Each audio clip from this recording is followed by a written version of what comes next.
Todos, bueno, en primer lugar vamos a comentarles que hoy día vamos a hablar sobre la litigación oral en el tema de los procesos especiales. Es una parte de la litigación oral que más bien trata de cómo se desarrollan este tipo de audiencias, para qué sirven, cómo es que se llevan a cabo. Vamos a ver las principales. Vamos a hablar de la terminación anticipada, vamos a hablar de la colaboración eficaz, y finalmente vamos a hablar del proceso inmediato. Cuando hablamos de colaboración eficaz y hablamos de terminación anticipada, estamos hablando de justicia consensuada. Estamos hablando de acuerdo. Estamos hablando de negociación. Es una solución negociada, una solución en la que las partes se ponen de acuerdo en cómo van a resolver el conflicto. Entonces, hablar de terminación anticipada implica, al igual que hablar de colaboración eficaz, implica negociación, acuerdo, una solución consensuada a la problemática existente. ¿De acuerdo? Por lo tanto, cuando hablamos de estas dos salidas o procesos especiales de colaboración eficaz y de terminación anticipada, estamos en primer lugar frente a salidas alternativas. ¿Y por qué digo salidas alternativas? Porque se va a resolver el proceso de un modo distinto a una sentencia después de una litis, a una sentencia después de un juicio, a una sentencia después de un proceso penal. Si estamos hablando de terminación anticipada y de conclusión anticipada, no va a haber proceso, juicio, ni va a haber sentencia que resuelva un juicio. Lo que va a haber simplemente es una sentencia que apruebe un acuerdo, pero no va a haber una sentencia donde el juez imponga una solución. La solución va a partir de las partes. Es por eso es que cuando hablamos de terminación anticipada y de colaboración eficaz, estamos hablando de salidas alternativas. Alternativas a una decisión impuesta por el juez. Alternativas a la solución después de un juicio. Cuando hablamos de esto, estamos hablando entonces de mecanismos que tienen que ver con justicia consensuada, con justicia negociada. ¿De acuerdo? Estamos hablando con justicia consensuada, estamos hablando de justicia negociada. Bien. En la segunda parte de esta exposición del día de hoy, luego de hacer un pequeño intermedio, que lo haremos aproximadamente en 40 minutos o 45 minutos, luego de este pequeño intermedio, vamos a entrar con lo que tiene que ver con ya no salidas alternativas, sino simplificación procesal. Y cuando entremos en simplificación procesal, lo que vamos a ver es el proceso inmediato. Porque el proceso inmediato tiene que ver no con una solución necesariamente consensuada, aunque claro, dentro del proceso inmediato también puede haber una terminación anticipada.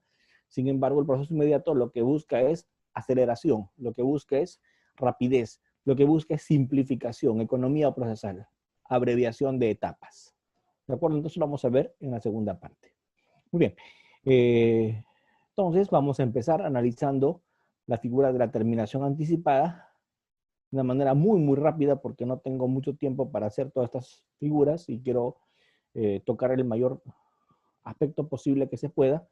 Y me permiten en este momento compartir mi pantalla para que a partir de compartir mi pantalla yo pueda explicar de manera gráfica con algún nivel de cuadros comparativos lo que yo quiero explicar de este tema.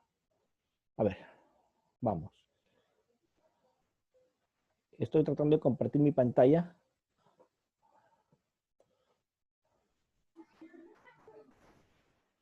¿Ven mi pantalla?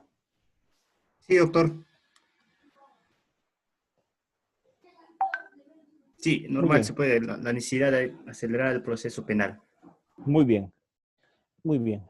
Entonces, cuando estamos hablando acá de rapidez, de eficacia, estamos hablando de falta de recursos, estamos hablando de un poco la realidad del proceso penal peruano. Hay que ser realistas, en el Perú no tenemos recursos, en la emisión de justicia grandes, tenemos recursos limitados, entonces tenemos que hacer un uso eficiente de estos recursos limitados que tenemos. Y además tenemos que dar una solución oportuna, una solución rápida. Entonces acá se aplican ciertos principios que son derivados del análisis económico del derecho. Y esos principios derivados del análisis económico del derecho tienen que ver con la economía procesal, tienen que ver con la justicia oportuna, con la justicia con el menor costo posible, ¿cierto? En el análisis económico del derecho se va a aplicar este concepto costo-beneficio, ¿cierto? Entonces, esto es una ruptura de paradigma, porque el paradigma del viejo código, el paradigma del viejo Código Procesal Penal, que ustedes recordarán, el viejo Código de Procedimientos Penales, el paradigma cuando estudiamos en la universidad, nos enseñaban y nos decían, en materia penal, en materia del proceso penal, nada se negocia. En materia del proceso penal, tiene que haber un proceso lineal. ¿Qué quiere decir? Lo que se denuncia, se investiga. Lo que se investiga, se procesa. Y lo que se procesa, se sentencia. O sea, la posibilidad de hacer salidas alternativas, la posibilidad de negociar una solución, la posibilidad de llegar a acuerdos en el proceso penal de antaño no existía. Con la aparición del análisis económico del derecho, estas figuras de negociación, estas figuras de aceleración del proceso, estas figuras de economía procesal basadas en la eficacia, basadas en el consenso, basadas en el análisis económico del derecho, repito, son una suerte de nuevo paradigma. ¿De acuerdo? Y esto, ante la falta de recursos, a la necesidad de rapidez, claro, los críticos a esto le han llamado, pues, una suerte de gerencialismo, McDonaldización del sistema de justicia. Sin embargo, no es sino la utilización racional y mecanismos que van a buscar acelerar el proceso penal. Manifestaciones de tendencias aceleradoras del proceso penal. Y en el código, dentro de esta gama de procesos o mecanismos aceleradores, perdón, del proceso penal, tenemos en primer lugar el principio de oportunidad, regulado en el artículo 2 del Código Procesal Penal. Luego tenemos ciertos procesos que buscan simplificación procesal, que son abreviación. Tenemos el mecanismo del proceso inmediato de los artículos 446 a 448. Tenemos la conformidad del artículo 372. Tenemos los mecanismos de consenso, como son la terminación anticipada y la colaboración eficaz, ¿cierto? Entonces, el principio de oportunidad es para casos de mínima gravedad, al igual que los acuerdos reparatorios. No se puede aplicar en casos graves. Sin embargo, los procedimientos que tienen que ver con terminación anticipada y colaboración eficaz sí se pueden aplicar en casos graves. Y los procesos inmediatos, como vamos a ver en la segunda parte, pasan por supuestos en los cuales se va a simplificar cuando ya no hay mucho que investigar, cuando ya todo está casi resuelto a nivel de investigación preliminar. En casos de flagrancia, casos de confesión sincera, casos de actividad probatoria de cargo suficiente, ¿no? Que no tengan mayor problemática en cuanto a la probabilidad de discusión. Muy bien, eso lo vamos a ver en la segunda hora. ¿De acuerdo? Muy bien. Entonces, ya les he dicho, el proceso inmediato lo vamos a ver en la segunda hora, que tiene que ver con los mecanismos de flagrancia, cuando no se necesita más, ¿cierto? Eso lo vamos a ver en la segunda parte. Ahora sí, yo quiero entrar más bien a lo que voy a ver en esta primera parte, que es la terminación anticipada. Muy bien.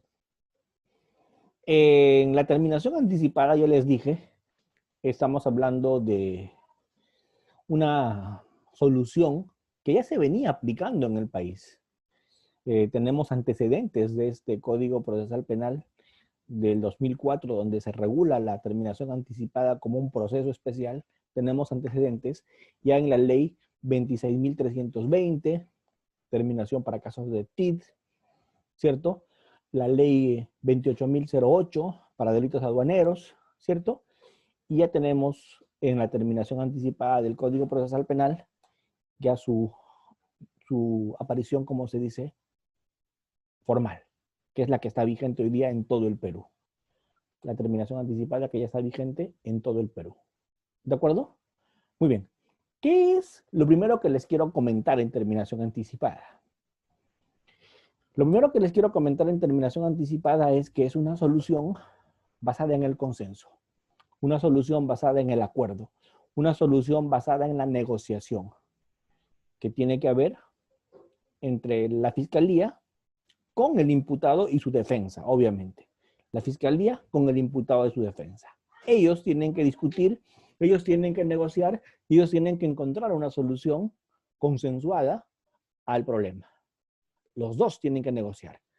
El fiscal y el imputado. Es una negociación bilateral entre el fiscal y el imputado. Claro, el imputado asesorado por su abogado, estamos repitiendo. Sin embargo, ante el juez se puede llevar esta negociación por única vez. Ante el juez esa negociación se puede llevar una sola vez. ¿De acuerdo? ¿Cuál es el trámite y cuándo es la oportunidad para llevar adelante la terminación anticipada? Después de la formalización de investigación preparatoria y hasta antes de la acusación fiscal. Eso dice el código. El código dice, se puede negociar una solución de terminación anticipada desde formalizar la investigación preparatoria hasta antes de la acusación fiscal. A partir de allí, se puede negociar una salida en terminación anticipada. ¿Cuál es la idea? Que ambas partes ganen. La fiscalía gana porque ya no tiene que llevar el caso a un juicio, no tiene que litigar el caso en un juicio y consigue una sentencia evitando ir a la vía judicial. La fiscalía gana por ahí. La defensa, ¿qué gana? Gana una reducción de pena, porque el hecho de hacerle ahorrar al Estado, el hecho de hacerle ahorrar lo que va a gastar en una investigación prolongada, lo que va a gastar en un juicio, se le bonifica a través de una rebaja de pena. La bonificación por terminación anticipada alcanza un sexto de la pena concreta, no de la pena abstracta, un sexto de la pena concreta. ¿De acuerdo? Es una simplificación procesal, al final también, que va a generar un ahorro. No vamos a ahorrar en terminación anticipada, la etapa intermedia, no vamos a ahorrar en terminación anticipada el juzgamiento y se va a llegar a una solución consensuada. Yo debo decirles que la idea del nuevo modelo procesal penal es que la mayor parte de casos se resuelvan con soluciones consensuadas. La mayor parte de procesos se resuelvan vía acuerdos. Eso es lo que hemos aprendido del sistema del Common Law, porque en el sistema de Estados Unidos, en el sistema angloamericano, la mayor parte de los casos en materia penal se resuelven vía negociación. Vía negociación, ya sea con colaboración o ya sea con esas figuras que se parecen mucho, no tienen el mismo nombre, pero se parecen mucho a la terminación anticipada, que son mecanismos de justicia consensuada, de justicia negociada. La idea del nuevo Código Procesal Penal es que el juicio, que es la actuación dialéctica, la actuación donde las partes van a discutir a través de una tesis de la fiscalía, una antítesis de la defensa, esa lucha de contrarios que va a ser terminada con una síntesis que emite el juez. La idea es que todo esto no sea la regla, sino la excepción. La idea es que este juicio donde se va a litigar sea la excepción. La regla es que se debe resolver de manera consensuada. Muy bien. Entonces, la oportunidad de la formalización, les repito, es después de la formalización de investigación preparatoria y hasta antes de la acusación. Eso es lo que dice el código. Jurisprudencialmente, dogmáticamente, doctrinariamente, se ha discutido mucho esto, pero eso lo vamos a ver después. Pero yo estoy hablándoles en este momento qué es lo que dice el código. El código dice la oportunidad es después de la formalización hasta antes de la acusación. ¿De acuerdo? Eso lo dice el código de manera literal. Se puede llevar adelante una terminación anticipada después de la disposición fiscal de formalización de investigación preparatoria y hasta antes de la acusación fiscal. ¿De acuerdo? Claro. Para llegar a cabo a un acuerdo, para negociar ese acuerdo de terminación anticipada, se tienen que realizar reuniones, ya les dije, ante el juez es por única vez. Una vez es la única que se puede ir ante el juez con terminación anticipada. Sin embargo, la Fiscalía y la Defensa pueden negociar varias veces reuniones informales, ¿cierto? Y esas reuniones informales, que son reuniones preparatorias informales, se van a dar entre la Fiscalía y la Defensa, hasta llegar a un acuerdo previo. Porque lo usual no es que en la audiencia ante el juez recién se pongan de acuerdo. Lo usual es que le pidan la audiencia al juez de terminación anticipada cuando ya tienen un acuerdo previo, cuando tienen un preacuerdo, como se le llama. Entonces se tienen que hacer esas reuniones preparatorias informales para negociar lo que se tiene que negociar. Para negociar lo que se tiene que negociar. ¿Qué se negocia? Pena. ¿Qué se negocia? Reparación civil. ¿Qué se negocia? Consecuencias accesorias. ¿Qué se negocia? Carácter efectivo de la pena. ¿Dónde se llevan a cabo estas reuniones informales? Es obvio que estas reuniones informales se tienen que llevar a cabo, es obvio, no lo tengo ni siquiera que decir, en el lugar de la fiscalía, en un penal, ¿cierto?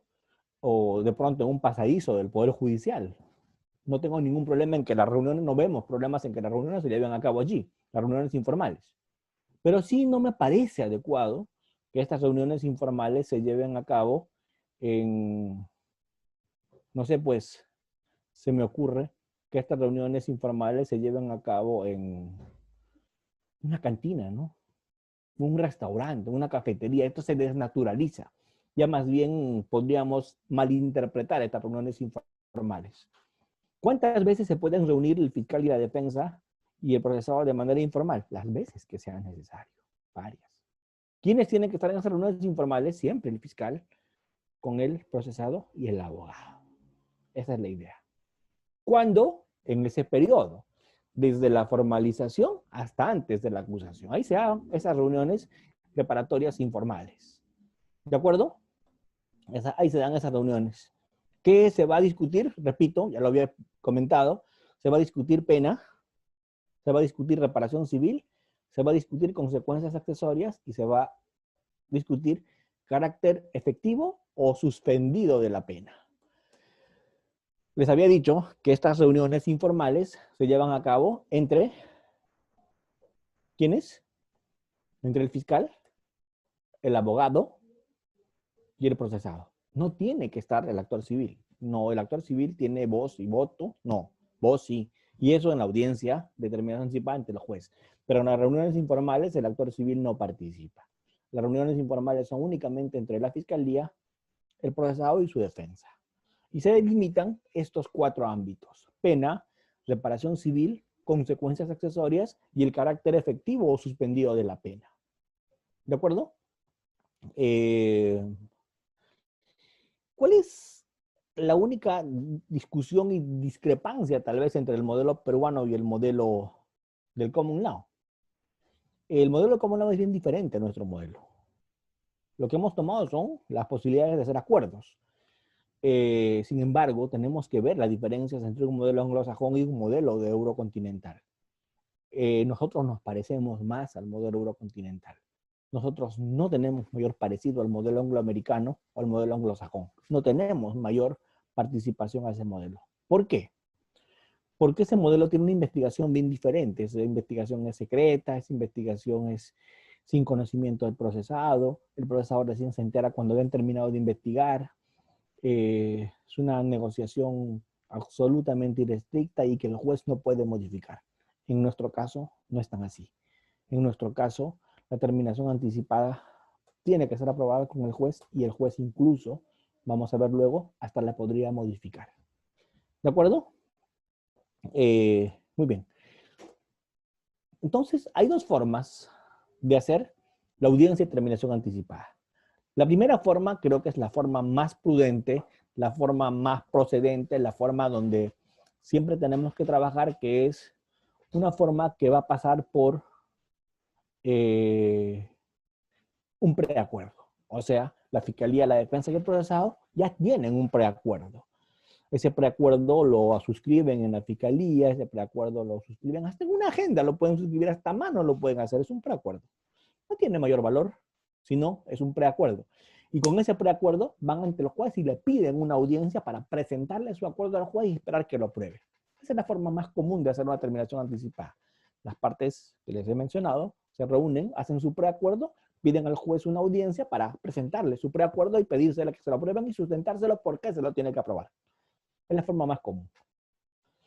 No he de, sin embargo, de omitir la otra forma de negociar en terminación anticipada, que es cualquiera de los dos, o la fiscalía o la defensa, le pide al juez que convoque una audiencia de terminación anticipada. Y ahí recién se va a negociar. Pero esto es una pérdida de tiempo. Porque yo digo, ¿para qué convocar a una audiencia donde recién vamos a negociar? Y si las posiciones están encontradas, y si la fiscalía y la defensa tienen puntos muy alejados de negociación, ese acuerdo no va a funcionar en esa fecha. Y habríamos quemado nuestra única bala, porque la posibilidad de hacer terminación anticipada con el juez, ante el juez y convocado por el juez es por única vez, única oportunidad. Entonces, se habría quemado esa única bala. Pero si eso es así, se va a correr un traslado por 5 días y se va a convocar a una audiencia de negociación en terminación anticipada. Después del traslado se va a convocar a la audiencia. ¿De acuerdo? Después del traslado se va a convocar a la audiencia. ¿Cuáles son las características de esta audiencia de negociación en terminación anticipada? La primera característica de esta audiencia de negociación en terminación anticipada, la primera característica es que es una audiencia privada. ¿Qué quiere decir eso? No es pública. Jamás una audiencia de terminación anticipada puede ser pública. Es una audiencia privada. ¿Quiénes tienen que estar? Las partes, imputado y su defensor, y el fiscal. Ellos tienen que estar. Los demás, tercero civilmente responsable, actor civil, si quieren van, si no quieren no. Los que tienen que estar son el juez y las partes. Los demás son invitados. Tienen voz, pero no tienen voto. Si quieren van, y si no, también. ¿De acuerdo? Si quieren van, y si no, también. ¿Cómo es esta audiencia? ¿Cómo se realiza esta audiencia de terminación anticipada? ¿Cómo es que se lleva a cabo esta audiencia de terminación anticipada? Esta audiencia de terminación anticipada inicia, y acá les voy a decir cómo se lleva a cabo esta audiencia de terminación anticipada. Esta audiencia se inicia con los cargos de la fiscalía. Lo primero, cuando se convoca la audiencia, el juez dice, estamos acá, partes acredítense, fulano, sultano, mengano, todos se acreditan para verificar que estemos los que tenemos que estar, ¿cierto? Y se deja instalada la audiencia. Cuando se deja instalada la audiencia, porque el juez ha verificado que los que tienen que estar están, está el procesado, está su abogado está acreditado, el procesado también, está el fiscal es competente, el juez también, ¿cierto? En ese momento se deja instalada la audiencia de terminación anticipada y se pasa a lo primero, que es fiscal, exponga los cargos. El fiscal en ese momento tiene que hacer saber cuál es la imputación que pesa respecto del imputado. Y ahí es que le preguntan al imputado si acepta o no estos cargos. ¿De acuerdo? Y el imputado dice, acepto. ¿Qué puede pasar si el imputado en ese momento no acepta los cargos? Si ese momento el imputado no acepta los cargos, en ese momento concluyó la audiencia. Porque para que haya terminación anticipada tiene que haber aceptación de cargos. De lo contrario, no estamos consensuando en nada. Tendría que aceptar el procesado los cargos, porque ese es un requisito indispensable, es lo primero que se le pregunta al procesado, si acepta cargos. Cuando el procesado acepta cargos, interviene el juez. ¿Y para qué interviene el juez? Para explicarle al procesado. Y decirle qué. Decirle, oiga usted, mire, si usted acepta cargos, como lo ha hecho, esto es una solución que yo de aprobarla equivale a una sentencia. Tiene la calidad de cosa juzgada. Usted tiene que explicar todo eso. Y no es marcha atrás. Usted está renunciando a su derecho a un juicio. Claro, se le va a dar una bonificación, pero usted está renunciando a su derecho a un juicio. Entonces tiene que hacer saber todo el contexto del juez. Para eso interviene. Y luego de que le ha hecho saber todo eso, el juez le pregunta al imputado, le pregunta al procesado, habiendo escuchado todo eso, habiéndose usted enterado de todo esto, ¿persiste? Sí, señor. Muy bien. Se acabó. Ahí hay un acuerdo. Y recién allí, se les escucha a las otras partes procesales. Al actor civil se ha ido, o al tercero civil que ha ido, para que hablen respecto de su parte, lo que les toca hablar a ellos, que es reparación civil. Porque el actor civil no va al proceso penal a otra cosa que no sea la reparación civil. Y el procesado y el fiscal ya no hablan porque ya hablaron. El actor civil va a hablar sobre reparación civil. Y el tercero civilmente responsable también lo va a hacer. ¿Qué es lo que le toca? Reparación civil. Muy bien. Cuando ellos ya hablaron, en ese momento se escuchó las pretensiones del actor civil y del tercero civilmente responsable. En ese momento el juez les da la posibilidad de que negocien respecto de la responsabilidad, cuál es la pena, la reparación civil, si es que no han llevado un acuerdo previo. Si han llevado un acuerdo previo, lo que les van a pedir acá es que lo expongan y que le digan por qué es que llegaron a esa pena, cómo es que acordaron esa pena, por qué esa reparación civil, y el juez va a proceder a la aprobación. El juez va a aprobarlo o no aprobarlo. El juez tiene que hacer un control acá, porque el trabajo del juez de investigación preparatoria que dirige la etapa de la audiencia de terminación anticipada, el juez tiene que pasar por un análisis, el juez tiene que realizar una verificación de los siguientes ámbitos. Tiene que hacer el juez control de los siguientes ámbitos.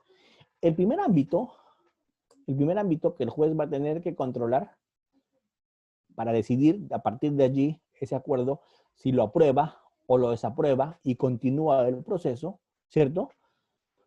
El primer ámbito es verificar si las partes están actuando voluntariamente y si las partes están comprendiendo los alcances del acuerdo. Eso tiene que verificar. Si esto es voluntario, si esto es ejercicio de la voluntad de las partes, porque tiene que ser un acuerdo voluntario. Esto es una manifestación de voluntad libre que tiene que verificar el juez que se esté dando.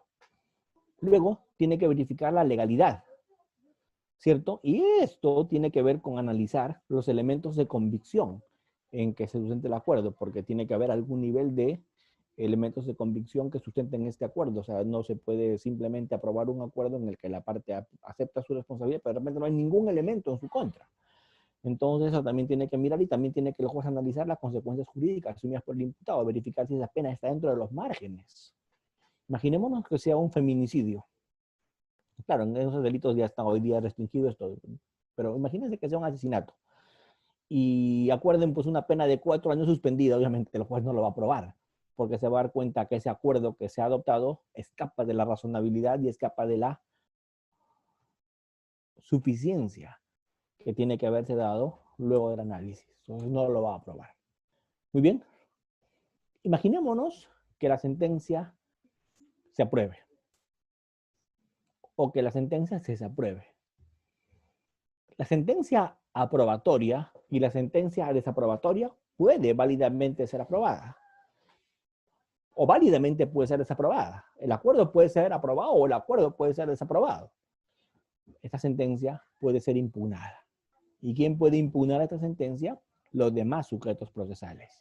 ¿Quiénes sujetos procesales pueden impugnar? Los que no participaron en el acuerdo. Obviamente no es lógico, obviamente no es usual que el que participó en el acuerdo va a impugnar. Tendría que estar loco. O sea, el fiscal y el procesado aprueban un acuerdo, llegan a un acuerdo consensuado, se lo presentan al juez, el juez lo aprueba, no van a apelar ellos, pues. Sería absurdo. Quienes van a apelar son los que no han llegado al acuerdo, los demás sujetos, el actor civil, el tercero civil. ¿Y sobre qué van a apelar? Sobre lo que ellos les tocó, que es legalidad del acuerdo y monto de reparación civil, que es lo que les toca. Y la sala superior se va a pronunciar solamente sobre eso, legalidad del acuerdo y el tema de la reparación civil. Esa es la impugnación en terminación anticipada. Sin embargo, jurisprudencialmente en el Perú estamos mirando una situación. ¿Y qué situación estamos jurisprudencialmente mirando en el Perú? Estamos mirando jurisprudencialmente en el Perú una problemática que no es inusual, una problemática que se presenta de manera reiterada. ¿Y cuál es esa problemática que se presenta de manera reiterada? Una problemática que se presenta de manera reiterada es que no en pocas veces el juez modifica el acuerdo. Entonces yo pregunto, si el juez modifica el acuerdo, ya no lo está aprobando tal cual las partes lo han arribado. Está modificando el acuerdo. Entonces, si el juez está modificando el acuerdo, les abre la puerta a las partes que han llevado ese acuerdo, al haberlo modificado el juez, a que puedan impugnar. Nunca se va a modificar el acuerdo en perjuicio del procesado, pero sí se puede modificar a su favor. Y cuando se modifica el acuerdo a favor del procesado, al que le tocaría apelar es al fiscal. ¿De acuerdo? El fiscal tendría que apelar. Otro aspecto en terminación anticipada que no quiero dejar de comentar es que cuando se lleva a cabo una audiencia de terminación anticipada, se pueden hacer acuerdos parciales.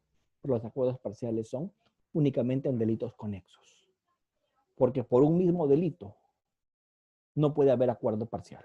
Por un mismo delito, todos por todo o nadie. No puede ser que si les imputa a 3 procesados haber robado, 2 acepten que han robado, se acoja una terminación anticipada y un tercero no acepte y para él sigue el juicio. No, por ese robo, todos por todo o nadie. Los acuerdos parciales están permitidos, pero en delitos conexos. Esto es, si hay pluralidad de acciones y pluralidad de delitos en esto, pueden haber acuerdos parciales, pero por los otros delitos. Pero por el mismo delito es todos por todo o nadie. ¿De acuerdo? Eso es importante que lo recordemos. ¿Cierto? Entonces, como verán, el tema de la terminación anticipada no es nada del otro mundo. El tema de la terminación anticipada no es complicado. Y lo que les he dicho es lo que jurisprudencialmente y legalmente hasta la fecha se está dando en terminación anticipada. El problema final que voy a manifestarles sobre terminación anticipada es que se está discutiendo bastante de un tiempo a esta parte si es que se puede hacer terminación anticipada en etapa intermedia. Mi opinión es que sí. Mi opinión es que sí. Mi opinión es que los acuerdos plenarios tienen una interpretación absurda. Mi opinión es que la Suprema, cuando dice que no se puede hacer terminación anticipada en etapa intermedia, tiene una interpretación absurda. Yo sigo la línea de que sí se puede hacer terminación anticipada interpretando lo que dice el código, en etapa intermedia. ¿Por qué? Porque yo sí considero que una terminación anticipada es un criterio de oportunidad. Y al ser un criterio de oportunidad, la terminación anticipada, y están permitidos los criterios de oportunidad en etapa intermedia, se puede válidamente hacer. La Suprema dice que no, en los acuerdos plenarios, ¿basados en qué? Los Supremos dicen que no se puede hacer acuerdos de terminación anticipada en etapa intermedia, porque en etapa intermedia dicen que no está obligatoria la presencia del procesado. Y ahí la pregunta es, ¿y si está el procesado presente, por qué no hacer el acuerdo? Porque el fiscal no fue preparado para un acuerdo. ¿Y si el fiscal fue preparado para un acuerdo? No se notificó a las demás partes para ello. ¿Y si se puede formalizar y se puede regularizar? Entonces yo creo que la Suprema ha hecho un análisis minimalista, se ha preocupado en detalles absolutamente subsanables y al evitar hacer terminación anticipada en etapa intermedia, se está desincentivando la terminación anticipada. Porque a las partes les dicen en etapa intermedia, señores, el código dice que no va, sino hasta antes de la acusación, como ya se acusó, ya no pueden hacer terminación anticipada y si quieren ponerse de acuerdo, esperen al juicio. Pero como en el juicio la rebaja va a ser menor, porque en terminación anticipada la rebaja es de un sexto, en el juicio va a ser de un séptimo, tal vez en el juicio ya no sea tan atractivo para el procesado llegar a un acuerdo de terminación anticipada. Obviamente el beneficio de terminación anticipada es adicionado al beneficio que se le pueda dar por confesión sincera, de ser el caso, ¿no? De ser el caso, por confesión sincera. Con eso, les doy yo algunas ideas, les doy yo algunos comentarios respecto a este primer proceso especial y su tramitación que tiene que ver con la terminación anticipada. Y respecto de este tema de la terminación anticipada, antes de pasar al siguiente tema, es que quiero yo abrir el micrófono o abrir las preguntas para que todos los que quieran discutir algo adicional sobre terminación anticipada me lo hagan saber. ¿De acuerdo? Muy bien. Fabricio Peñalba levantó la mano. Con todo gusto, por favor, hay que darle la palabra al doctor. Doctor, buenas noches. Buenas noches, doctor. Adelante. Doctor, mi pregunta es la siguiente. ¿Cuál es su apreciación frente a la prohibición de la aplicación de la terminación anticipada en algunos delitos en relación al principio de legalidad? Sabemos que hay una ley especial en la cual prohíbe la aplicación de la terminación anticipada sin criterios de razonabilidad, basándose solamente en criterios de delito. Entonces, esta Sí, el norma es tema de violencia contra la mujer me habla usted, ¿no? correcto, sí, y no solamente en eso, sino también en violación, por ejemplo, ¿no? Por eso, en todo Este, lo que es violencia, son 4 delitos en violencia: trata, feminicidio, violación, ¿cierto? Y lesiones. exacto. Ya, ahí se Entonces, han barrido la terminación, ya está. ¿Qué me quiere decir al correcto. respecto? ¿Cuál sería su apreciación de tipo constitucional? Es decir, ¿violaría algún derecho constitucional la prohibición de la aplicación de terminación anticipada en estos delitos? Sí, doctor, absolutamente. No solamente principios constitucionales, no solamente se traen abajo la justicia negociada, no solamente se traen abajo el espíritu del código. Yo considero, doctor, que esta norma parece haber sido redactada por un físico nuclear, químico puro, matemático de la UNI, pero abogado no creo que sea. ¿De acuerdo? Sí. Porque no tiene ninguna razonabilidad. Es una norma absurda, es de lo más estúpido que he visto. Y no digo más palabras ni más adjetivos, porque todavía estamos en horario de protección al menor, si no habría calificado de otra forma esto. ¿De acuerdo? Sí. Vamos. Sin embargo, quería también preguntarle en relación al proceso de terminación anticipada, si es que a relación a la prohibición de la aplicación de terminación anticipada, ¿cuál es la salida jurídica en relación a la no aplicación de esta ley? Es decir, que el juzgador tendría que realizar algún tema de criterio constitucional y elevar a la sala constitucional para que se declare inconstitucional esta ley. A ver, le comento varias cosas. Primero, le comento varias cosas. Primero, cuando yo estoy acá yéndome a impedir este tipo de salidas, me estoy yendo al espíritu del código. Me estoy yendo contra el espíritu del código. Cuando empecé esta conversación con ustedes hoy día, les dije, el espíritu del código es salidas negociadas. El espíritu del código es salidas consensuadas. El espíritu del código es rebajas de penas. ¿De acuerdo? Pero el escaso entendimiento de nuestros legisladores creen que la solución a los problemas es chapa tu choro y déjalo paralítico. ¿De acuerdo? Esa es la solución. O sea, ese es el nivel neandertal en el que estamos trabajando ahora. ¿Cómo así? Queremos combatir contra la violencia familiar. Queremos combatir contra la violencia que se da respecto a las mujeres. Población vulnerable. Perfecto, espectaculares. Yo soy uno de los defensores de esto. Es más, soy una persona que en la fecha, en la fiscalía estoy metido en este tema. Soy fiscal de enlace, fiscal superior de enlace en el tema de la estrategia 360, en estos temas que está haciendo el Ministerio Público. Así que le cuento, doctor, que soy uno de los que abanderados de esta lucha contra este tipo de abusos. Pero la solución no es pues esta solución draconiana. Incremento de penas, ¿cierto? Pena efectiva para todos los casos, volverlo delito todo, cero beneficios, cero negociación. Eso es pues absolutamente carente de todos los principios que establece el Código y la Constitución. La Constitución establece resocialización, reincorporación, restablecimiento del individuo a la sociedad, tratamiento penitenciario. Todo eso se lo están llevando de encuentro. O sea, el derecho penal lo están reduciendo al linchamiento. El derecho penal lo están reduciendo a lo que es, vuelvo, chapa tu choro. Ese es el nivel de nuestros legisladores hoy día. Triste, pero es el nivel. Es lo que hay. La calle está dura. Entonces, en mi labor de fiscal he ido muchas veces yo al Congreso. Me ha tocado ir muchas veces al Congreso a sustentar proyectos de ley. Me ha tocado muchas veces ir al Congreso a explicarles a nuestros padres de la patria, del anterior, del trasanterior, del actual Congreso, sustentar proyectos de ley allá. O dar opinión de la Fiscalía respecto a esos proyectos de ley. Y no hay nada más complicado que eso. Porque yo sí sé cuáles son mis limitaciones como ser humano y como profesional. Yo sé algo de derecho penal, pero no sé de medicina, pues. Ni sé de química ni de biología. Por lo tanto, cuando a mí me preguntan sobre esos temas o cuando tengo que dar alguna solución sobre esos temas, llamo al que sabe. Pues. Pero los congresistas creen saber todo, incluso derecho, sin ser abogados. Y dan normas de este tipo, pues.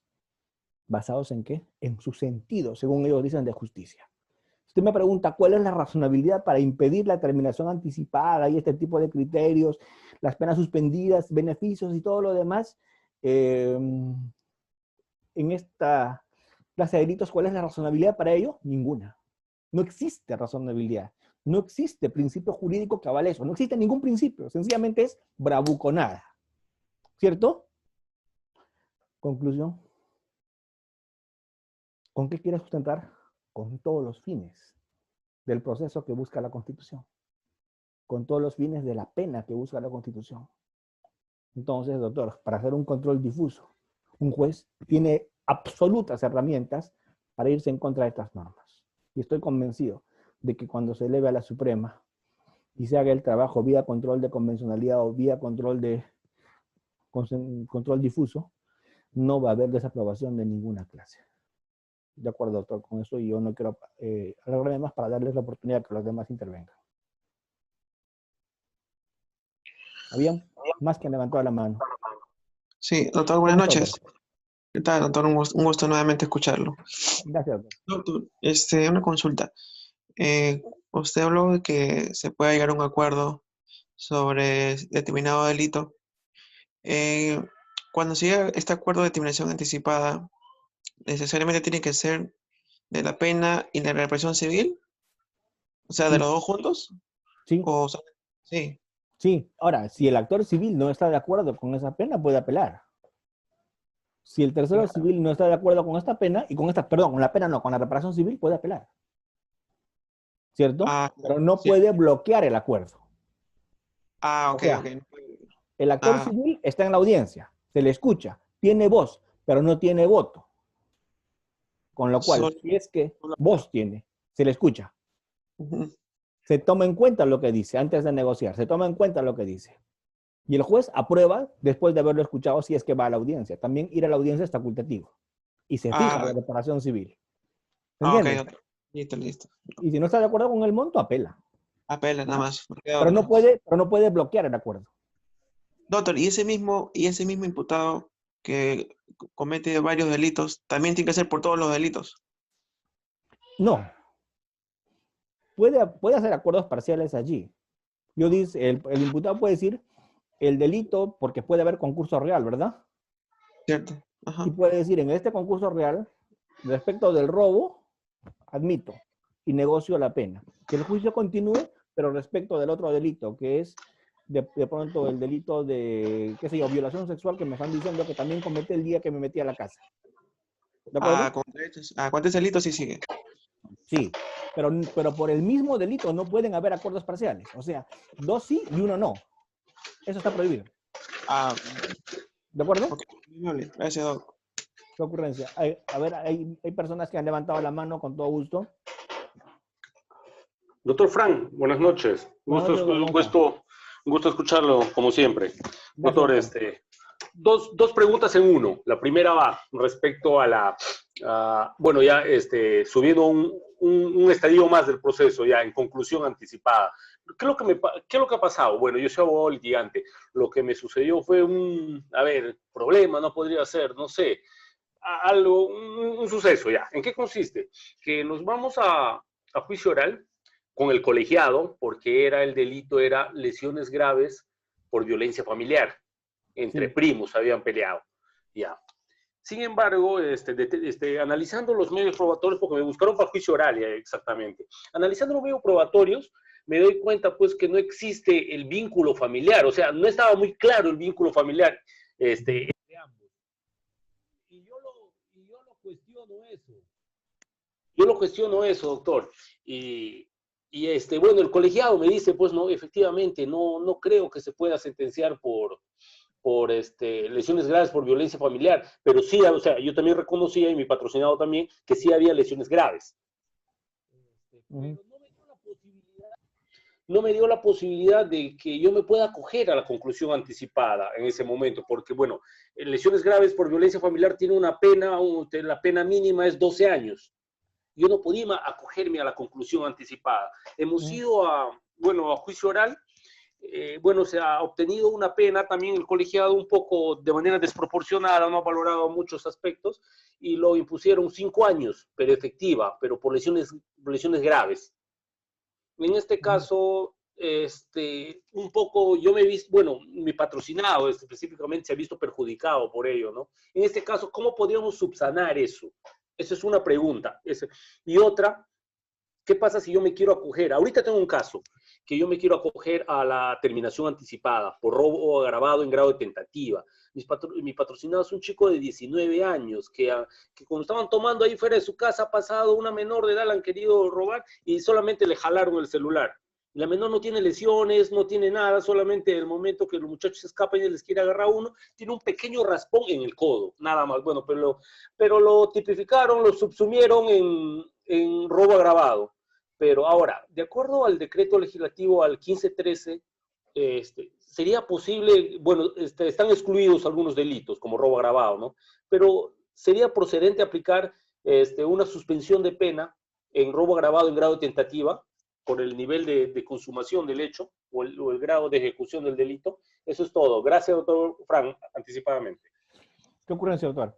Vamos, en primer lugar, respecto a su primera pregunta,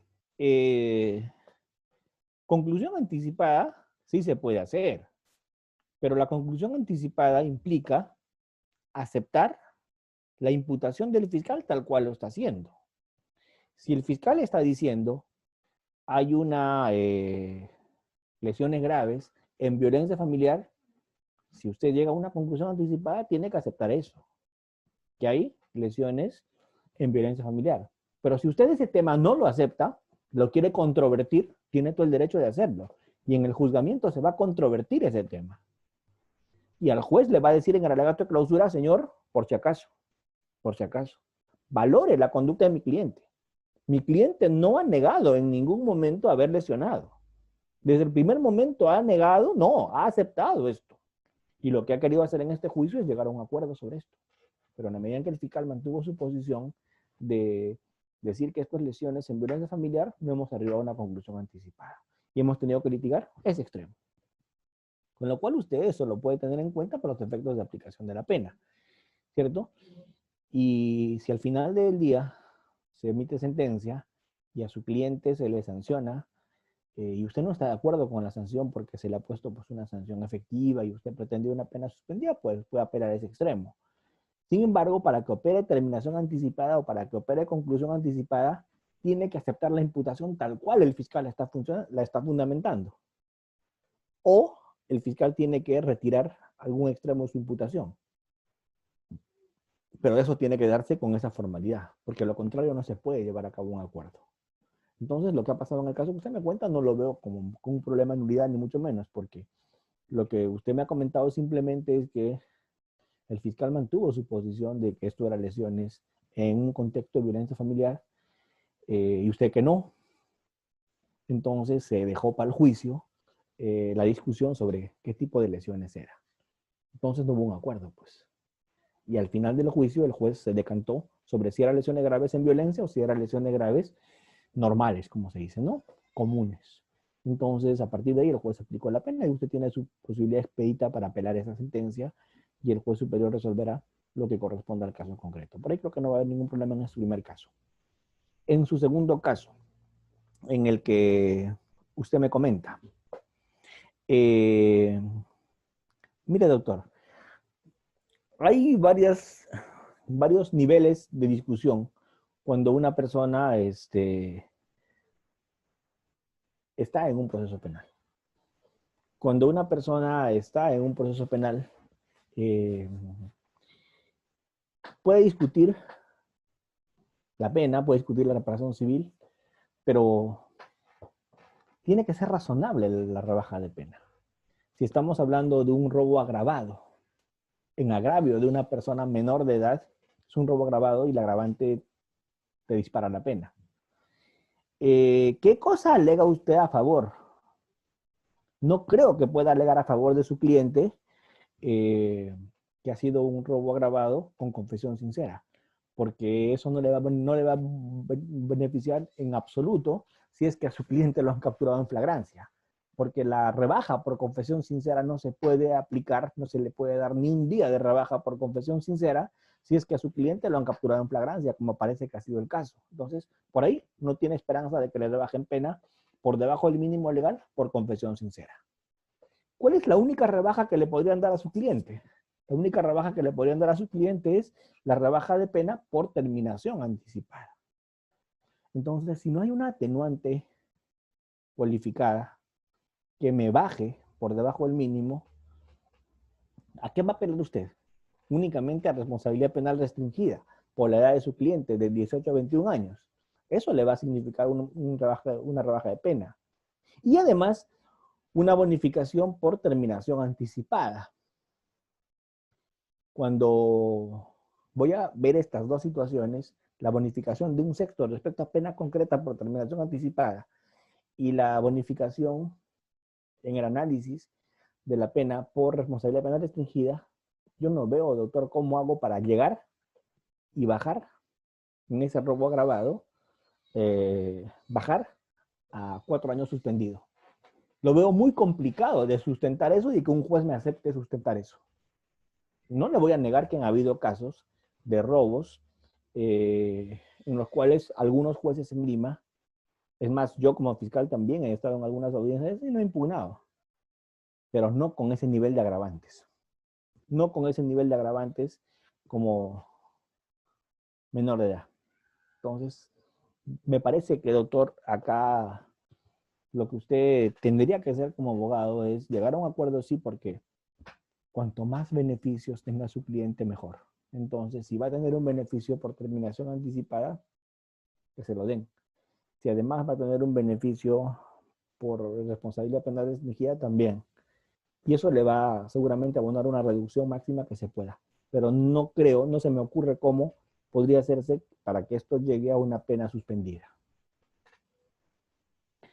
¿Alguien más, por favor, quería hacer el uso de la palabra? Yo con todo gusto.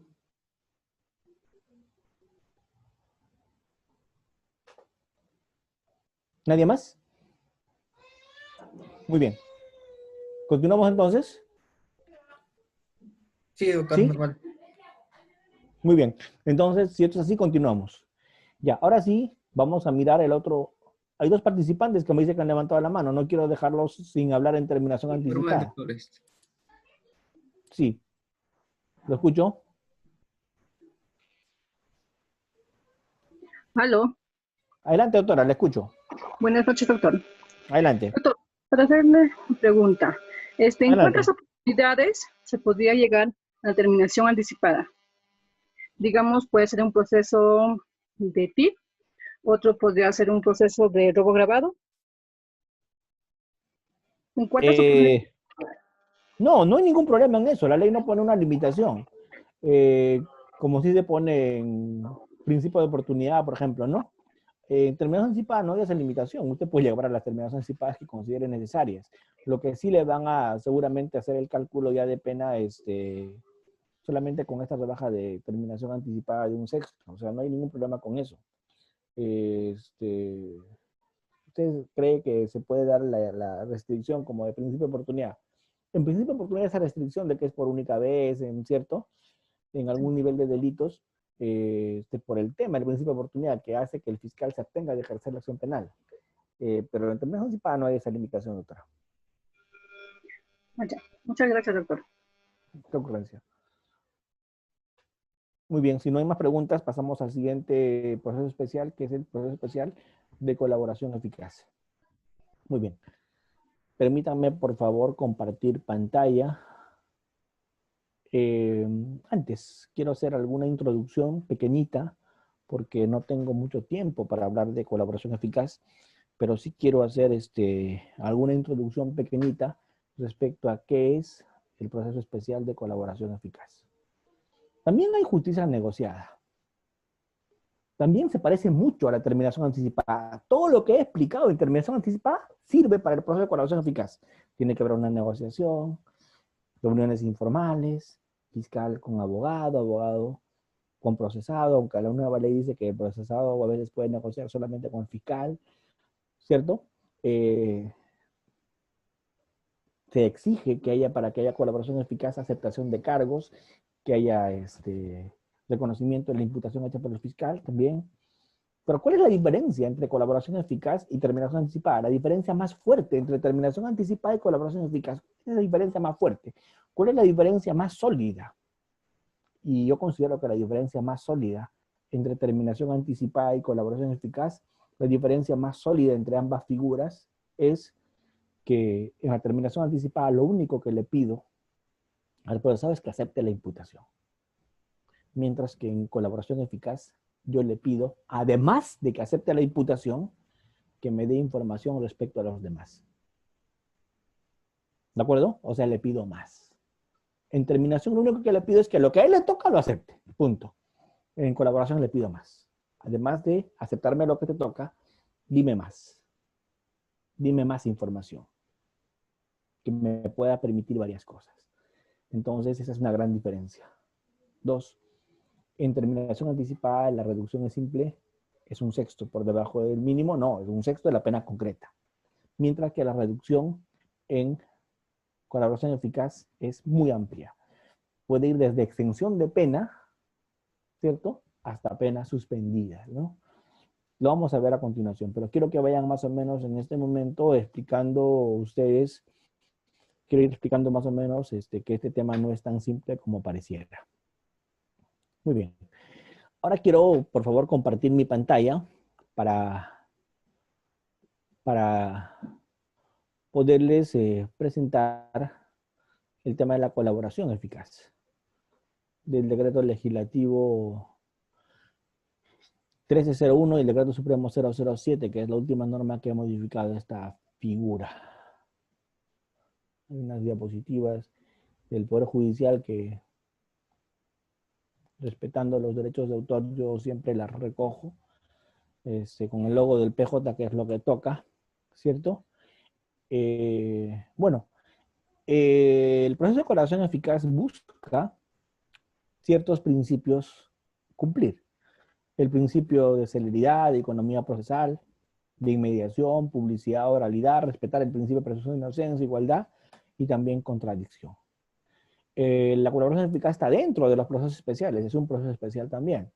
Así como la terminación anticipada es un proceso especial, la colaboración eficaz también es un proceso especial. ¿Cierto? Obviamente la colaboración eficaz se ha vuelto famosa en el Perú con temas como, primero empezábamos, recuerden, el tema de la cantuta, el tema de la pinchi pinchi, los temas de Odebrecht. En todos esos temas la colaboración eficaz se ha vuelto bastante conocida, ¿cierto? Pero han habido antecedentes legislativos varios antes del proceso actual de colaboración eficaz que tenemos, que son los que están ahí graficados. Si no tengo tiempo para mencionarlos, esto se les pone simplemente para que ustedes vean que ha habido toda una evolución legislativa, desde los temas de crimen organizado, los temas de terrorismo, los temas de narcotráfico que se han venido dando, ¿cierto?, hasta llegar a lo que hoy tenemos, que es la legislación actual de colaboración eficaz. ¿De acuerdo? Entonces, en esta colaboración eficaz tiene que haber una suerte de negociación en un proceso autónomo. Como todo proceso especial, un proceso autónomo, no contradictorio. Se basa en el consenso entre las partes negocian, ¿cierto? ¿Y qué es lo que se busca con esta colaboración eficaz? Perseguir eficazmente la delincuencia, eso es lo que se busca. Se basa en el consenso, se basa en el acuerdo, se basa en la negociación, ¿cierto? Claro, alguien dice que esto es un proceso que no tiene que ver sino con el análisis económico del derecho, y coincido. El proceso de colaboración eficaz no tiene que ver sino con el análisis económico del derecho. Justicia negociada. Justicia de costo-beneficio, ¿cierto? Si este proceso de colaboración eficaz tú lo vas a analizar con las normas de la moral, de la ética, de la justicia, obviamente por ahí no vas a conseguir ningún sustento. Acá se aplica costo-beneficio. ¿Por qué? Porque alguien que ha cometido delitos puede que salga libre y no pague lo que ha hecho. Puede ser que alguien que haya cometido delitos además reciba protección, cambio de identidad, ¿cierto? Lo saquen del país, etc. Entonces esto va a chocarles a muchos, como que, ¿cómo alguien que ha cometido el delito le puede estar yendo tan bien? Entonces eso no se va a sostener con justicia, con equidad, no. Esto se va a sostener sobre la base del análisis económico del derecho, el principio de costo-beneficio. Eso es lo que sustenta esto. ¿Y por qué? Porque todo aquel que trabaja en investigación, la policía, la fiscalía, y están acá presentes, no me van a dejar mentir. Existe algo que se denomina prueba de difícil o de imposible consecución. No es fácil encontrar prueba en todos los casos. Hay prueba de imposible o difícil consecución. Prueba de compleja localización. Créanme, doctores, se los digo porque yo he trabajado bastantes años en anticorrupción, he trabajado viendo crimen organizado.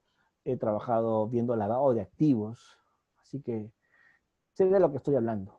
Estos delitos de crimen organizado, estos delitos de compleja investigación, generalmente no tienen escena del crimen, porque delitos sangrientos, delitos comunes, son delitos de fácil investigación, porque basta que vayas a la escena del crimen, acordones la escena, recojas huellas, vestigios, rastros, evidencias, vas a poder llegar, en algunos casos con mayor rapidez, en otros con menor rapidez seguramente, a reconstruir qué es lo que pasó.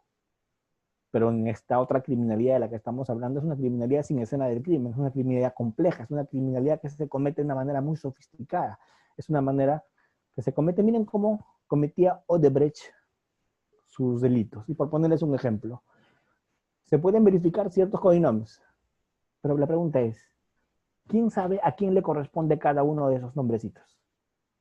Solamente ciertos funcionarios de esta empresa. Y la pregunta es, ¿cómo yo llego a saber a quién le toca ese nombre? No lo puedo torturar en este siglo. La única forma de conseguir esto es negociando. Y negociando colaboraciones eficaces. Dando y dando. Te doy beneficios. Tú me das información. ¿De acuerdo? Costo, beneficio. Claro, este acuerdo te permite negociar con procesados. Te permite negociar con sentenciados. ¿Para qué? Para conseguir una lucha eficaz contra la delincuencia. Claro, estos acuerdos de negociación tienen que ser, de hecho, aprobados judicialmente. Tienen que ser aprobados de una manera judicial. De lo contrario, no tienen sentido jurídico. Ya les dije, son los principios que se aplican a ese tipo de procesos y exigen que haya un abandono voluntario de actividades delictivas de parte del que va a negociar una colaboración eficaz. A menos que el fiscal no le pida que abandone actividades delictivas del todo. El fiscal le puede decir, y eso también es discutible, mira, vas a seguir continuando en la organización de manera controlada, porque la única forma de que sigas consiguiendo mi información es que te mantengas de manera controlada y supervisada. Entonces eso se puede mirar ahí, así que no es tan cierto esto del abandono necesario y voluntario de las actividades criminales. Se debe admitir toda la imputación, sin duda, porque si no admite la imputación estamos impartiendo más. ¿Y qué más? Se tiene que brindar información eficaz. Información eficaz. ¿Dónde se puede llevar acá la negociación en colaboración eficaz? En preliminar, en preparatoria, en intermedia, en juicio, incluso cuando ya se emitió sentencia. ¿De acuerdo? ¿Qué cosa yo necesito? Descubrir delitos, desmantelar organizaciones criminales, recuperar bienes, ubicar, asegurar fuentes de prueba. Eso yo necesito como fiscal. ¿Qué necesita el investigado? Obtener beneficios.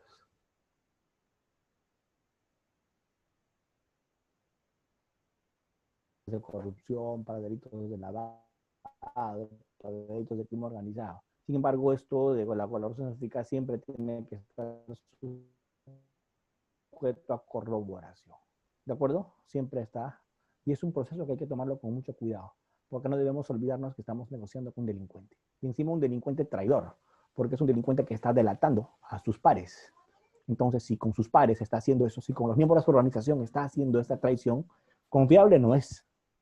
Por lo tanto, toda la información que me dé me va a ser muy útil, pero la voy a tener que corroborar, la voy a tener que verificar. ¿Cierto? Porque normalmente no dice toda la verdad o dice la parte de la verdad que le conviene.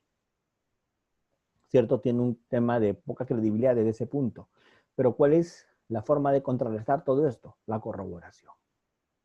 Hay dos tipos de testigos colaboradores. Un colaborador que me dice, yo vi esto, a ese man tengo que llevarlo a juicio porque lo que me va a colaborar es lo que ha visto, con lo cual es un colaborador eficaz, testigo, tiene que ir a juicio. O el colaborador que no es testigo, pero que tiene datos que yo puedo corroborar. A este man nunca lo voy a llevar a juicio. ¿Qué voy a llevar a juicio? Lo que me dio y corroboró. Por ejemplo, mire, Otto, yo no he visto, pero yo sé que está en el banco tal, en la cuenta tal. Yo sé eso. Yo verifico, corroboro, encuentro, eso llevo a juicio. Nunca se van a enterar cómo conseguí eso. Yo sé que viajó en el vuelo tal de Latam y se fue a Piura y se hospedó en este hotel. Eso yo busco, corroboro y verifico y eso llevo información. Entonces, hay algunos colaboradores que tienen que ir a juicio y otros que no. dependiendo de qué tipo de información te dé. ¿Todos los delitos pueden ser materia de proceso de colaboración eficaz? No, algunos sí, todos no. Asociación ilícita, terrorismo, lavado de activos, delitos informáticos, trata, sicariato, todos estos están permitidos. Todo lo que es crimen organizado está permitido, ¿cierto? Todo está permitido. Incluso está permitido hoy día la colaboración eficaz para cabecillas, claro, claro, pero los cabecillas con beneficios menores. Para todos estos delitos también está permitido propiedad de personas. ¿Los jefes y cabecillas pueden ser colaboradores? Sí, pueden ser colaboradores los jefes y cabecillas. Sin embargo, el beneficio que se les tiene que dar a ellos va a ser menor. El beneficio que ellos van a recibir no va a ser el mismo beneficio que habrían recibido los otros. Acá van a recibir un beneficio menor, ¿cierto? Hay algunas condiciones que se le ponen, sí, no cometan un nuevo delito doloso, informar todo cambio de residencia, presentarse las veces que se le solicite, acreditar el cumplimiento de todas las reglas que se le van a poner, etc. Se les puede poner muchas condiciones. El beneficio que obtengan con colaboración eficaz es un beneficio que puede ser eventualmente revocado. Ese es su beneficio, se le puede revocar. ¿Y en qué caso se le puede revocar su beneficio? Cuando no cumplan las condiciones. Si no cumplen las condiciones, su beneficio puede ser revocado. ¿Y qué beneficios puede obtener este colaborador eficaz? Puede obtener un beneficio de exención de pena, disminución de pena, suspensión de ejecución de la pena, incluso cuando ya está condenado. Si su información es valiosa, puede recibirme un beneficio de remisión de pena para el que ya la está cumpliendo. ¿De acuerdo? ¿Qué cosa se va a buscar en colaboración eficaz? Evitar continuidad del delito, neutralizar organizaciones criminales, anticiparse a futuras acciones delictivas, conocer circunstancias en las que se planificó o ejecutó el delito, identificar autores o partícipes de un delito cometido, entregar instrumentos, efectos, ganancias, bienes delictivos, etc. Un cúmulo de información existe que el procesado la puede proporcionar. Miren, esto es solamente un ejemplo, esto es un cúmulo, un montón de información me puede dar el colaborador eficaz. Y en un proceso pueden haber varios colaboradores. El problema es cuando ya todos son colaboradores, pues ya se desnaturaliza esto. No, tampoco todos van a ser colaboradores, ¿no? Imagínate, yo tengo un proceso contra 10 procesados y 9 son colaboradores. Ya pues no tiene sentido, ¿cierto? Cuando se elabora un acta después de haber hecho todo este análisis, ¿cierto? Se va a realizar recién ya la tramitación de lo que es la colaboración eficaz. Bueno, acá vamos a hacer una pequeña interrupción. Vamos a hacer un break de unos minutos, 15 minutos, y luego regresamos con este tema de ya la tramitación del proceso de colaboración eficaz y vamos a trabajar el tema del proceso inmediato para concluir con lo que tenemos previsto hacer el día de hoy. Hasta acá, entonces, regresamos luego, luego de la introducción para que se puedan tomar un café o de pronto respirar un poquito en 15 minutos.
Buenas noches.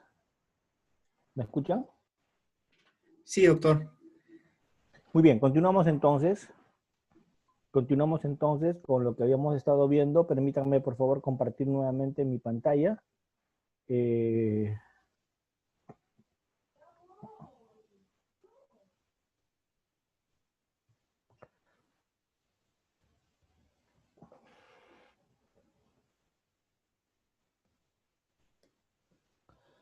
Habíamos estado viendo colaboración eficaz.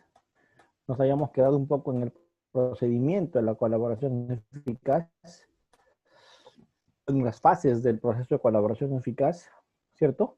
¿Cómo se realiza esta colaboración eficaz? Porque ustedes quieren litigar en colaboración eficaz, en puridad no van a litigar, lo que van a hacer es conocer la secuencia, igual que en terminación anticipada, tampoco van a litigar, van a negociar. En estos procesos no se litigan, en estos procesos se negocia.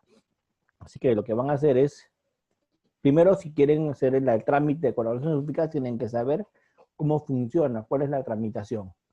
Entonces, la tramitación se inicia con el interesado que se presenta ante el fiscal y le solicita acogerse a un proceso de colaboración eficaz. El interesado tiene que hacerle saber al fiscal su intención de acogerse a una colaboración eficaz. Esto lo va a hacer seguramente asesorado por su abogado. El abogado le va a aconsejar al procesado que se someta a una colaboración eficaz. El fiscal va a verificar las condiciones, los requisitos, y a partir de allí el fiscal se va a reunir con entrevistas para verificar los beneficios y la información que el procesado tiene. Es obvio que se tiene que corroborar la información para que el fiscal realice la corroboración de la información que el colaborador le proporciona. Lo que el fiscal va a realizar es pedir la intervención de la Policía Nacional, que va a hacer ciertos actos de investigación destinados a corroborar pues esta información que el procesado ha entregado. ¿De acuerdo? Eventualmente se puede hacer un convenio preparatorio con, eso es facultativo, con el colaborador. ¿De acuerdo? Y se pueden dictar medidas de coerción, medidas de protección a partir de allí. ¿Cierto? ¿Por qué? Porque es posible que existan medidas que no se lleguen a corroborar, en cuyo caso el fiscal va a denegar la realización del acuerdo, porque si no se pueden corroborar ciertas cosas, no va a haber un acuerdo de colaboración, una disposición que termina simplemente a nivel del Ministerio Público. Es una disposición inimpugnable. El fiscal le dice, no va la colaboración porque lo que tú me has dicho como información ni siquiera lo he podido corroborar. Sin embargo, si se ha podido corroborar, ahí se va a hacer ya el acuerdo de colaboración y de beneficios. Y ese acuerdo de colaboración y beneficios ya va a ser tramitado ante el juez, porque la idea es que ese acuerdo de colaboración y de beneficios se tramite ante el juez.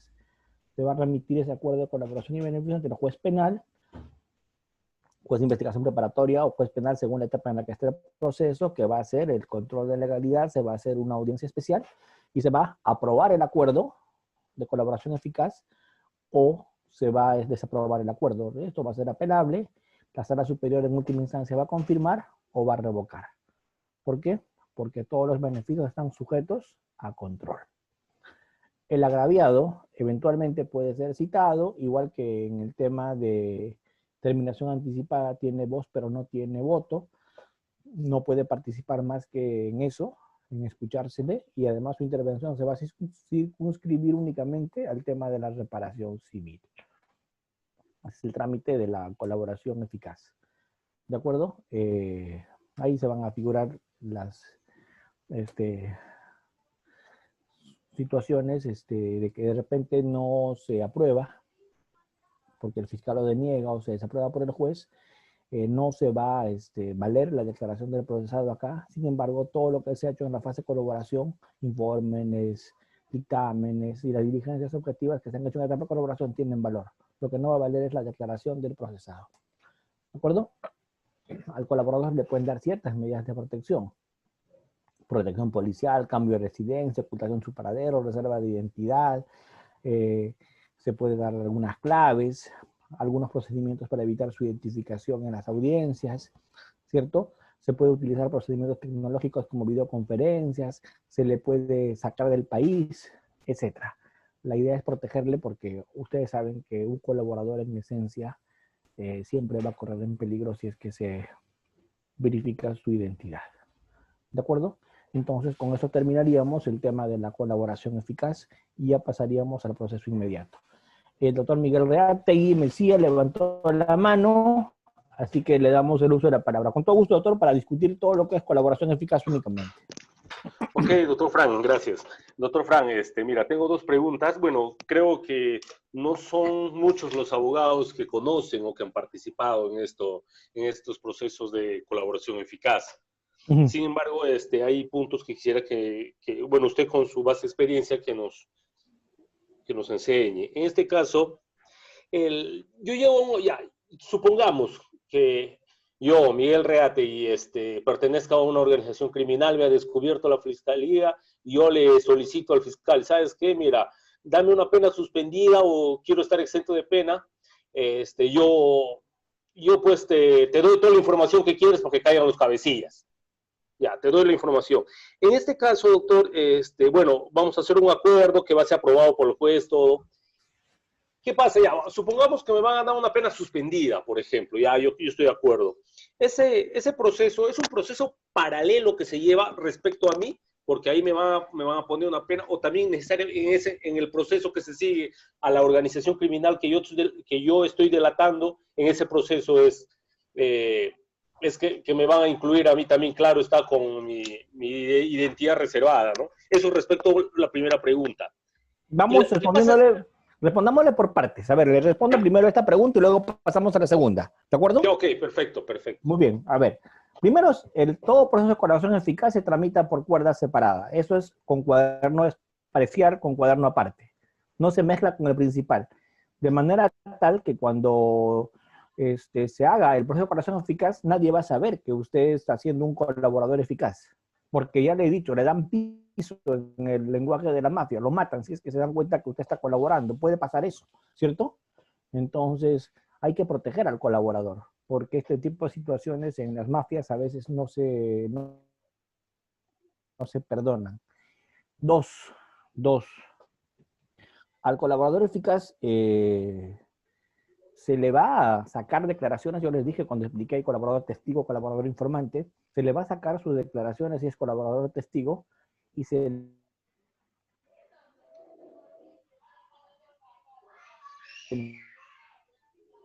le va a ingresar en el proceso principal esas declaraciones y todo lo demás se va a hacer por intermedio de los jueces, pero nunca se va a revelar su identidad en el proceso principal.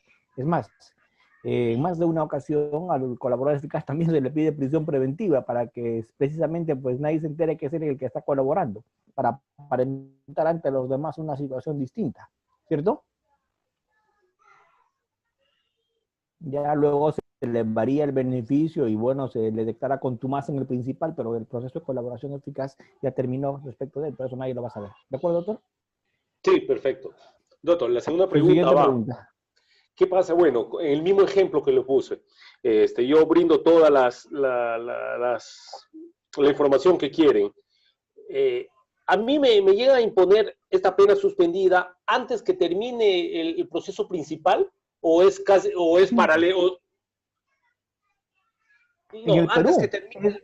Claro. Ya, sí le entiendo la pregunta. En el Perú, doctor, en el Perú, la colaboración eficaz juega en cuaderno aparte. Y al jugar en cuaderno aparte, carpeta aparte, se le va a poner una pena, se va a terminar ese proceso, se va a homologar la sentencia, el acuerdo va a estar homologado, se va a emitir la sentencia y ese proceso de colaboración eficaz terminó y su caso terminó. Y el resto del principal continúa. Distinto es en el sistema adversarial, en el sistema del common law. En el sistema del common law todo se resuelve en la sentencia final. Con lo cual, si en la sentencia final se va a resolver todo, se le va a dar el beneficio, sí, solo si su colaboración sirvió al final. Ya. En el Perú no. Pero ¿qué pasa? Perú tiene vida. Claro, pero ¿qué pasa, doctor? Ya, a mí me condenan a pena suspendida. El proceso principal sigue. Pero ¿qué pasa si en el proceso principal, vamos en el hipotético caso, qué pasa si en el proceso principal a las 15 personas que les procesaban les terminan absolviendo? ¿Cómo quedaría yo? O sea, los principales han sido absueltos y yo de colaborador eficaz he sido condenado. ¿No hay una forma de reversión que esto o una forma de anulación de mi condena? En absoluto, doctor. Ese es el riesgo de la colaboración eficaz y es el riesgo de irse a un juicio. Si usted se va a un juicio puede salir absuelto. Y si usted se va a una colaboración eficaz puede tener una pena, y una pena menor, pero una pena. Y si se va al juicio puede terminar con cadena perpetua, como también puede terminar absuelto. Es un albur un juicio. En un juicio nadie te puede asegurar nada. ¿De acuerdo? Ah, perfecto. Bueno, satisfazo mis inquietudes, doctor. Muchas gracias. ¿Qué ocurre, doctor? Alguien más había levantado la mano y no lo quiero dejar con el uso de la palabra. Por favor, con todo gusto. ¿Qué tal, Doc? Nuevamente. Doc, Adelante. ¿cuáles serían, en todo caso, las fases de la colaboración eficaz? ¿Cómo se inicia y cómo terminaría en todo caso? Ahora, en la segunda es, ¿la sentencia de colaboración eficaz puede ser utilizada en otro proceso también? Sí, claro. Lo que pasa es O que sea, hay ¿la pueden algunas... utilizar? Se puede usar, ya les he explicado eso, se puede usar como prueba trasladada. Lo que se ha probado en un proceso de crimen organizado se puede usar en otro proceso como prueba trasladada. Lo que sí le voy comentando desde ahora son trámites separados, con lo cual el principal puede continuar. Lamentablemente en este país tenemos un gran problema con las colaboraciones eficaces y es que no siempre corren. A veces hay colaboraciones eficaces muy lentas, que no se terminan de cerrar, la corroboración y no se termina de firmar el acuerdo y de remitirlo al juez para los efectos de su homologación. Y esto demora. Y cuando demora mucho, la colaboración eficaz se desnaturaliza, porque casi se hace correr junto y en paralelo con el principal. Y eso no está bien. ¿De acuerdo? De acuerdo. El doctor César Gustavo también quiere comentar algo. Con todo gusto, doctor. Adelante.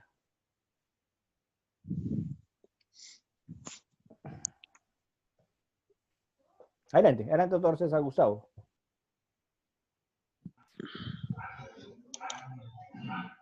Doctor, una consulta básicamente. En un proceso por colaboración eficaz, ¿se puede admitir el desistimiento?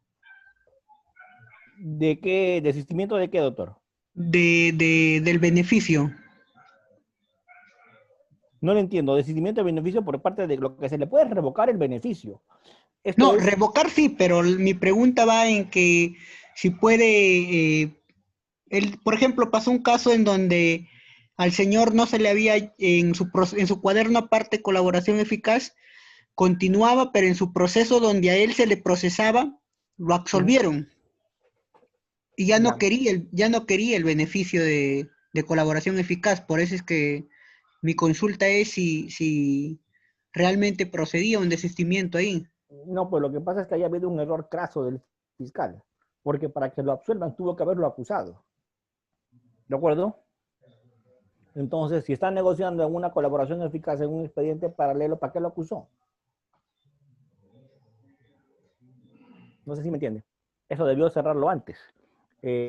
Ahora, si lo absolvieron en el proceso, en el proceso principal, ya está absuelto.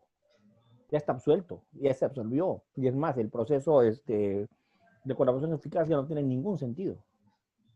Claro, porque o sea, lo que pasó en ese caso es que en su proceso donde a él se le procesaba por el ilícito penal que había cometido, lo absolvieron. Básicamente se le había absuelto, pero al parecer el fiscal que llevaba también paralelamente el cuaderno de colaboración eficaz había tardíamente llevado ese proceso. Entonces, no, ya no tiene sentido. Ya si la absolución llegó primero, se acabó el tema. No hay nada más que discutir. ¿Y cuál sería el procedimiento en ese cuaderno? ¿Cerrarlo? No, ninguno. Ese cuaderno se cierra. Se tiene que cerrar porque ya hay una sentencia que es inoponible.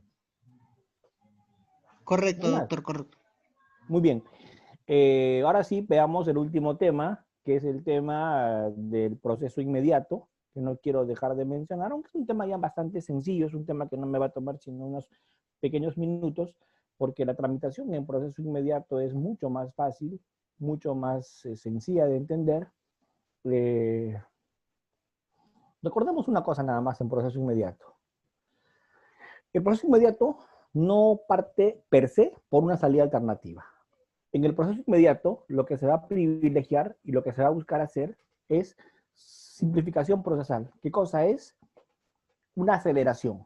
Lo que se busca hacer en el proceso inmediato es que ahorremos la investigación preparatoria y ahorremos la etapa intermedia. y desde preliminar o desde recién iniciada la etapa de investigación preparatoria de los 30 días, saltemos al juzgamiento. Esa es la idea. Abreviar, simplificar etapas. Tema de costos-beneficios. ¿Y cuándo se puede hacer esto? ¿Qué es saltar etapas? Se puede hacer esto cuando hay suficiencia probatoria. Y esto se da, por lo general, en flagrancia delictiva. Cuando hay flagrancia, hay suficiencia probatoria, porque no se me ocurre, sino excepcionalmente, investigar un caso de flagrancia mayormente, pero normalmente un caso de flagrancia ya no debería requerir mayor investigación más que la corroboración periférica, pero un caso de flagrancia ya casi me da siempre suficiencia probatoria, salvo excepciones, como está claro.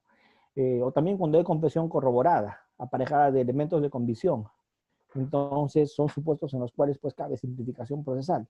O los supuestos pues que la ley establece, ¿no? Que son supuestos donde resulta absurdo hacer una investigación porque no tengo ya nada más que investigar. Por ejemplo, estamos hablando de la conducción en estado de ebriedad o estamos hablando de la omisión de asistencia familiar. En conducción en estado de ebriedad ya no hay nada que investigar. El día que te encontraron conduciendo en estado de ebriedad, te hicieron un examen de alcoholemia y salió positivo y se terminó. No hay nada más que investigar allí. ¿Por qué? Porque es un delito de peligro abstracto. Quiere decir que no admite prueba en contrario. Si estás conduciendo ebrio, per se, sin admitir prueba en contrario, presunción jure sed de jure, peligro abstracto, se presume que estás generando un peligro.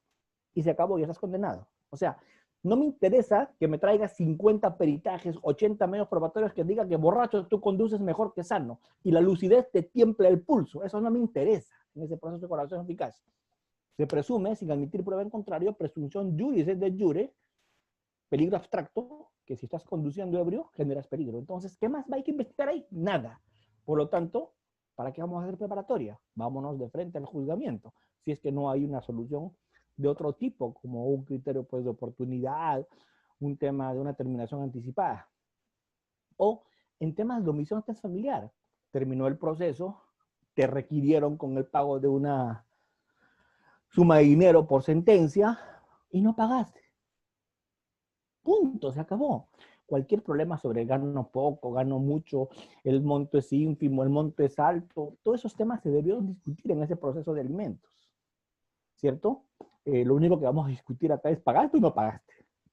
Si no pagaste, se terminó el tema. ¿De acuerdo? Y los supuestos de flagrancia que les digo de colaboración o supuestos de confesión sincera. ¿Cuál es el trámite del proceso de colaboración eficaz? Determinación anticipada y el proceso inmediato. El trámite es simple. El trámite es, se incoa el proceso inmediato. Se puede incoar una vez iniciadas las preliminares, formalizar la investigación preparatoria hasta dentro de 30 días de formalizado, ¿cierto? Se puede incoar y cuando se incoa ante el juez. El juez tiene que aceptarme la incoación del proceso inmediato. Si el juez me acepta la incoación del proceso inmediato, recién allí, cuando el juez me declara procedente el proceso inmediato, recién allí me van a autorizar a formular la acusación y llevar adelante el proceso inmediato. Esto está prohibido hacer en procesos complejos, porque se requieren muchas diligencias, porque hay que investigar varios delitos, porque hay una cantidad importante de agraviados o imputados, porque hay que hacer gestiones de carácter procesal fuera del país, etc. En todos los temas complejos está absolutamente proscrito, no corresponde hacer proceso inmediato. Cuando hay varios imputados, en temas de delitos conexos, ¿de acuerdo? Muy bien, ahí no cabe, abstenerse. Tiene que haber prueba evidente, como dice el acuerdo plenario, tiene que haber prueba suficiente, como hay el acuerdo plenario, y no tiene que tratarse de un caso complejo. Y no tiene que ser cualquier flagrancia, sino una flagrancia propiamente dicha. Una flagrancia presunta no va. Una cuasi flagrancia tampoco va. Tiene que ser una flagrancia propiamente dicha, como dice el acuerdo plenario, que debe contener el requisito del requerimiento del proceso inmediato. Lo que aparece acá. Nombre del solicitante, petitorio, identificación del imputado, domicilio del agraviado, descripción de los hechos atribuidos, los elementos de convicción, grado de participación, etc. Son los requisitos. ¿Cuál es el trámite? Se presenta el requerimiento. Este trámite Dentro de las 48 horas del pedido, el juez cita audiencia única para determinar la procedencia del proceso inmediato, ¿cierto? Se va a acompañar a alguna solicitud de pronto de medida de coerción, se puede instar la aplicación de un criterio de oportunidad y se va a dar una audiencia que es una audiencia con condición de inaplazable. Si el juzgador resuelve la procedencia del proceso inmediato, también puede resolver que no procede el proceso inmediato. En ese mismo acto de la audiencia, esto lo tiene que resolver el juez de todas maneras. ¿De acuerdo? Si es que se dispone el juez, si es que el juez considera procedente la incoación del proceso inmediato, el fiscal, como ya les había comentado, tiene que presentar su acusación. Y luego se dicta el acto de enjuiciamiento y la citación a juicio. Ya el juez de investigación preparatoria hace todo ese trámite que está allí, cita audiencia, ¿de acuerdo? Corre traslado, se lleva a cabo la audiencia y en la audiencia decide si es que se aplica o no, si es que se incoa o no el proceso inmediato. De ser positivo, le ordena al fiscal que acuse y el fiscal acusa y el tema del juez de investigación preparatoria termina allí. El fiscal dictará la disposición que corresponda ante un rechazo, ¿cierto? O el fiscal también es posible que pueda impugnar, ¿de acuerdo? El fiscal puede apelar también a esa decisión del juez de rechazar el proceso inmediato. Muy bien. Alguien había levantado la mano, no lo quiero cortar. Cuénteme, doctor.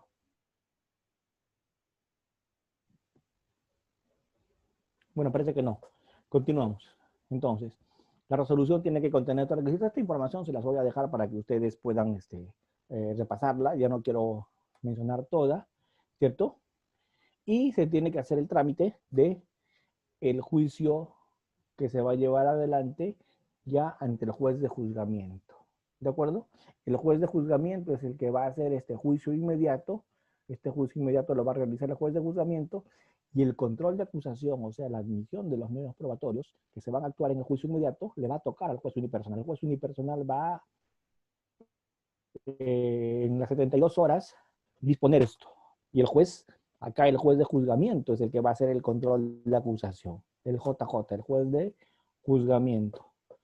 En esa audiencia que es oral, que es pública, que es inaplazable.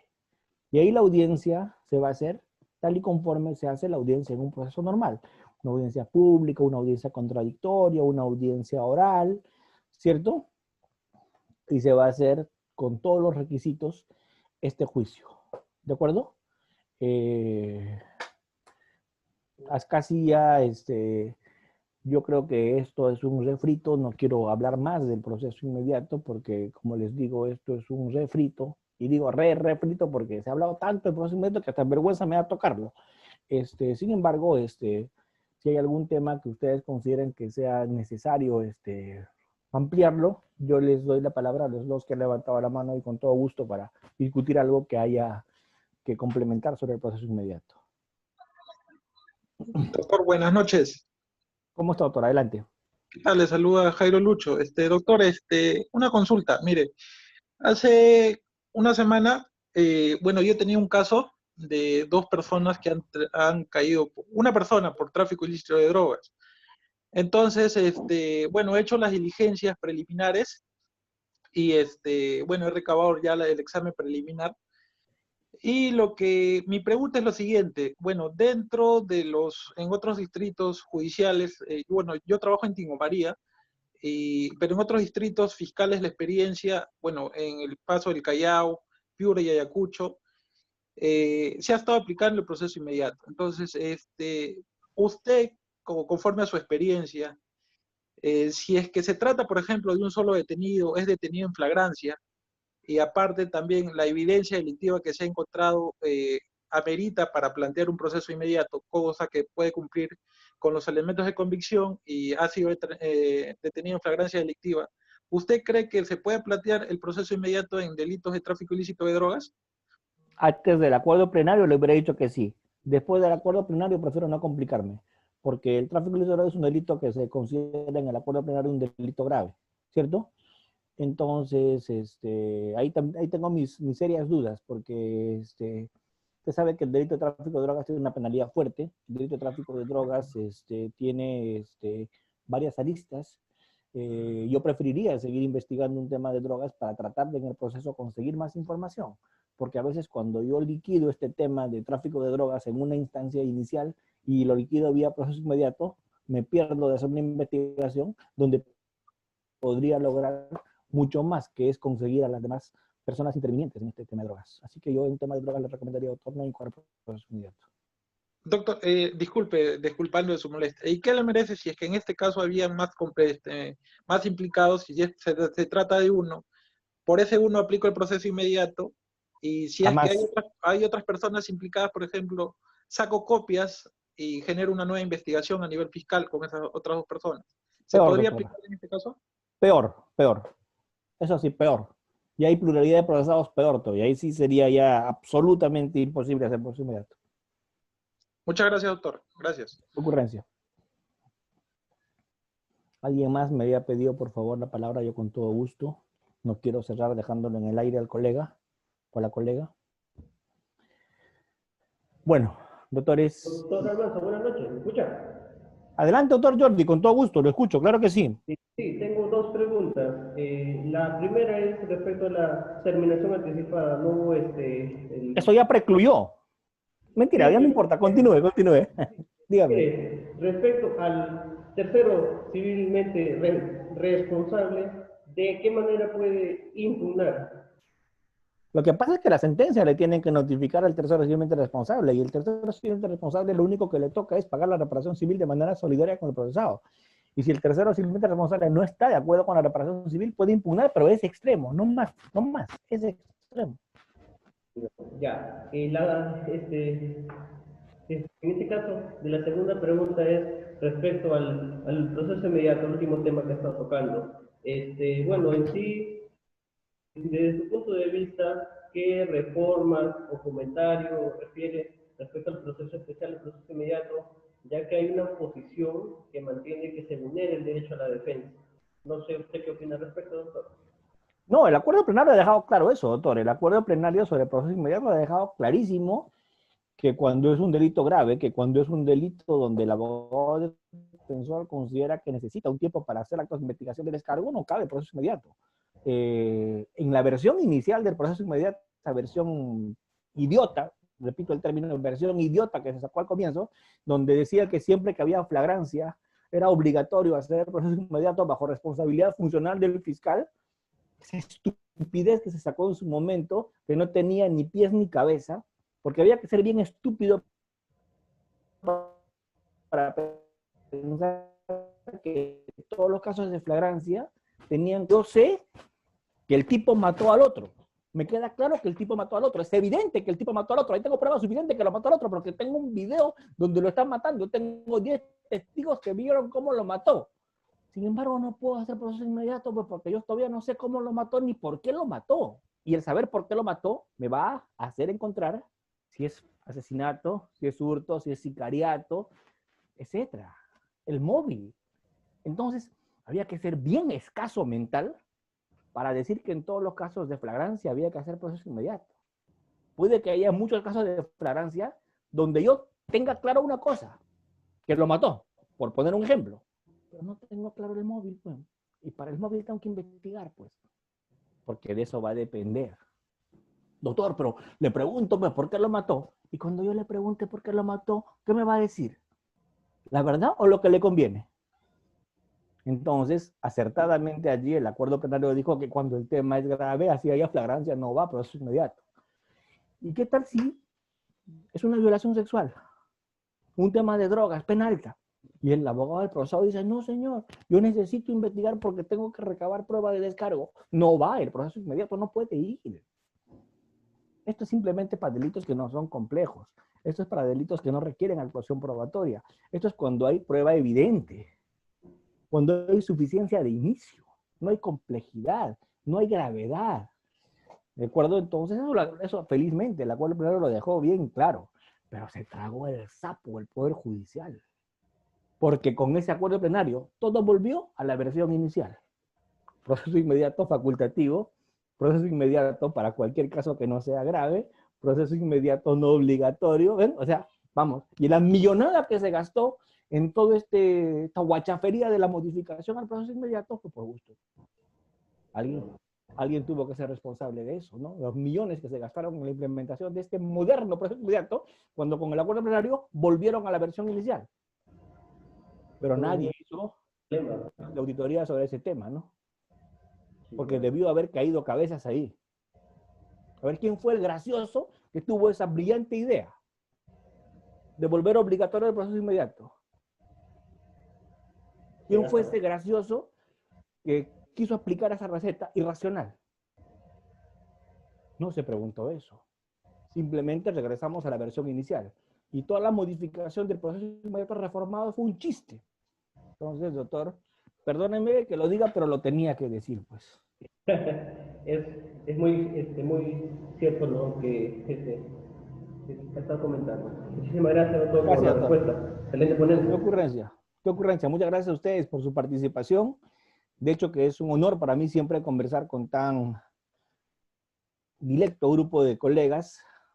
Gracias. Nos estamos acompañando con estas conferencias en estos tiempos de pandemia. Nos estamos acompañando de un modo u otro, intercambiando puntos de vista, y así como ustedes están, yo también, compartiendo el tiempo, intercambiando ideas, y siempre para mí es placentero. Gracias nuevamente, doctor, por esta invitación, y a ustedes por toda su participación. Gracias, doctores. Muchas gracias a usted, doctor.